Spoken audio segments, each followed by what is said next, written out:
Hello and welcome to the very first episode of Cathures Tours, the walking tour of Glasgow that takes you on a tour for the comfort of your own house. My name's Laura and I'll be your tour guide.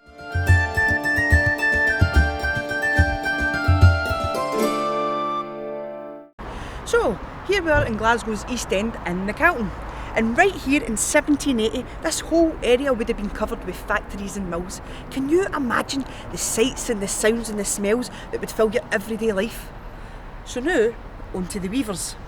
But the Weavers were just ordinary, hard-working folk like you and myself, just trying to make an honest living and put food on the table for their families. In 1786, they had suffered quite a substantial wage cut.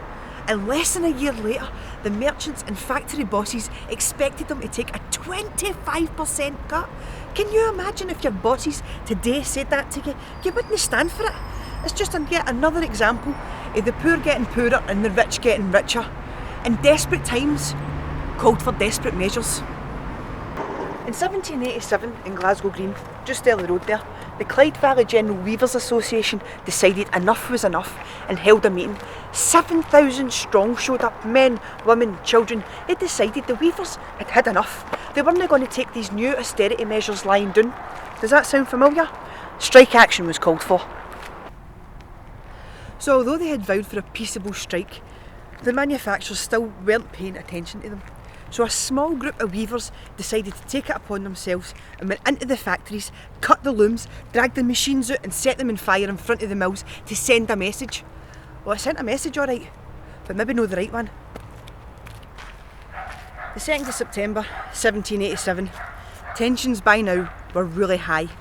A large group of men, women and children had gathered in Barrack Street, just behind where the Morrisons is now. The city magistrates and the Lord Provost at the time came out and they tried to reason with the weavers. But the wee angry Glaswegians were having none of it. They were sick of being treated this way. So, in true Glasgow form, sticks, stones and insults were launched at them, and the city magistrates and the Lord Provost ran away with their tails between their legs, only to return the very next day with the 39th Regiment, headed up by Colonel Kellett. And after a few wee skirmishes, the order was given to open fire without having been read the Riot Act.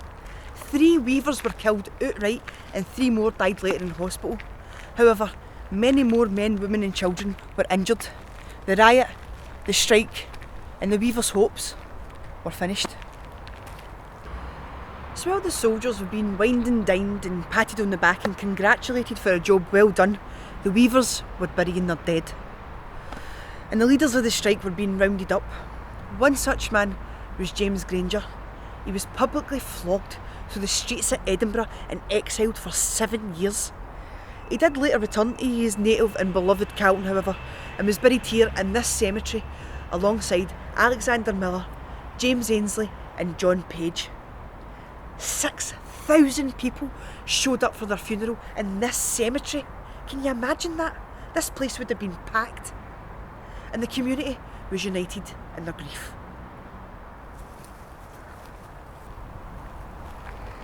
Well, that's us at our end of our riotous tour. We do hope you've enjoyed it. And if you do, please take a wee gander at our site, Cathures Tours, and subscribe to it on YouTube. Also check out our sister site as well, The Idiots, for some comedy gold moments. And keep your peepers peeled for our bonus material. Thank you very much for joining us. We'll see you next time. Goodbye.